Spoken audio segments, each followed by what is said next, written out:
Good evening. It is, believe me, a sincere pleasure to be here tonight. When you retire from a job and you see old friends you haven't seen in a while, to be able to come back and honor one of the guys that played for you, your team captain, it's something you don't take for granted. It's something that you just really appreciate, and it makes you think back to the years that, you know, you recruited the kid. He was 17 and he had hair when I first met him. That's not true today. But let me tell you a little bit about Chris Crescenzi. Anytime you talk about Chris, the first thing you think of is his family. And just like many accomplished people, Chris comes from a very loving family that includes his grandparents, his parents, Frank and Kathy, his brother Mark, who also played for us at Stockton, and his sister Francesca, who if she could have hit the curveball, I would have recruited her too. But if you really want to see Chris's eyes light up, ask him about his grandmother. I'll tell you what, very, very close-knit family, ton of love in that family. And now I hear he's finally going to settle down and get married to his longtime 8-year girlfriend, Erin.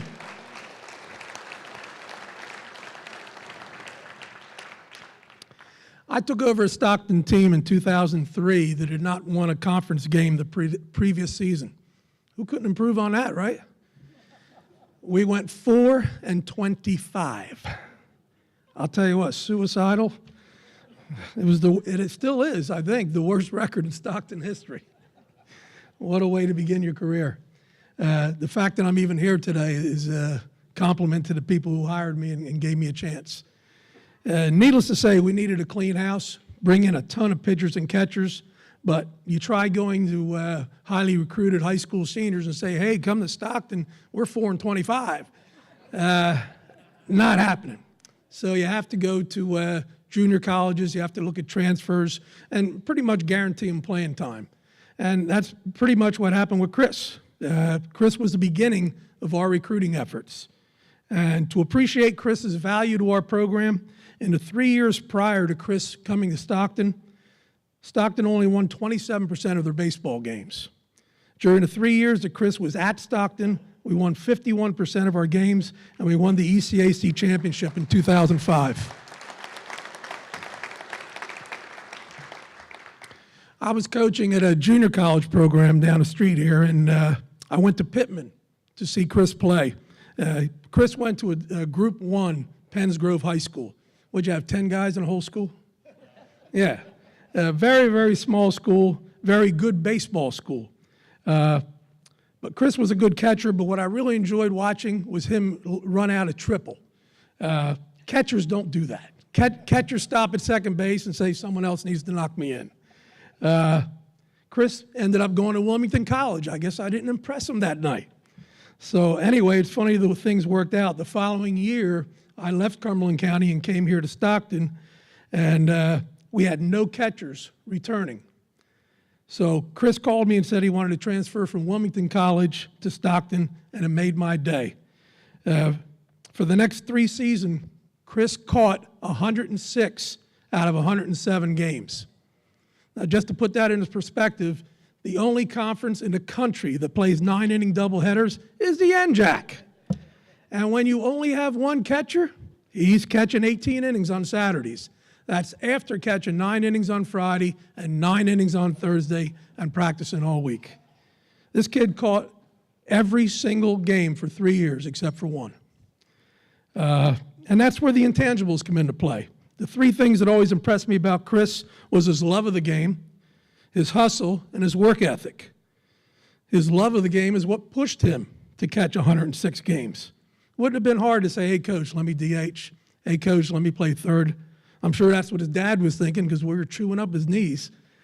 But his hustle ended up allowing him to be third on the all-time list at Stockton for hitting triples. A catcher, third on the all-time list for triples. It's amazing.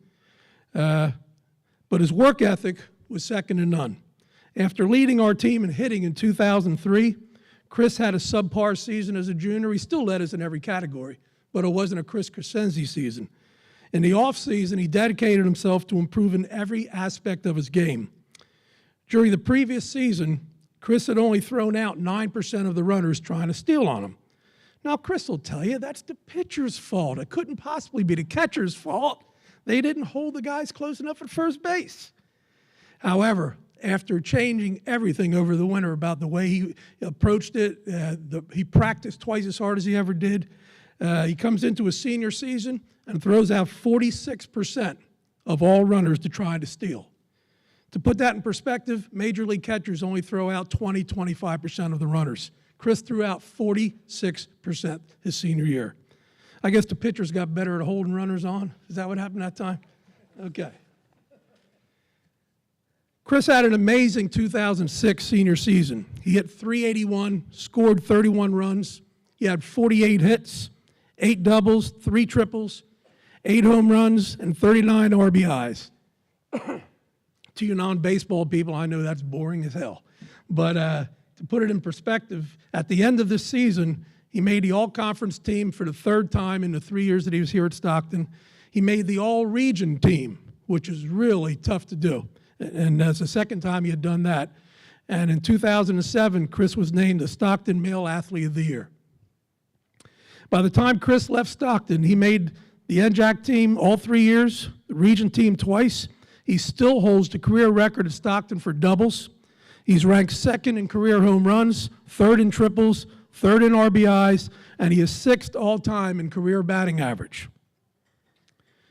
He set the career record for RBIs that stood for 4 years, and he set the record for home runs that stood for 3 years. After graduating, Chris stayed on to coach with us for 2 years, which is a real big help. Any of you coaches, to get a guy who knows your program and come in and now help you coach, you can't put a price on that. But Chris left us because he went on and had a 5-year professional career. He played in the Frontier League, and he played in Italy for the Italian League, and he is the only Stockton baseball player to ever play professionally. Chris graduated with a degree in criminal justice. I'm more proud of you for that than anything else. And he's employed as a police officer in Virginia Beach. So if any of you guys are ever down Virginia Beach and you get pulled over, the name's Crescenzi. Learn to spell it. Ladies and gentlemen, it is my distinct pleasure to introduce to you the newest member of the Stockton Hall of Fame, Chris Crescenzi.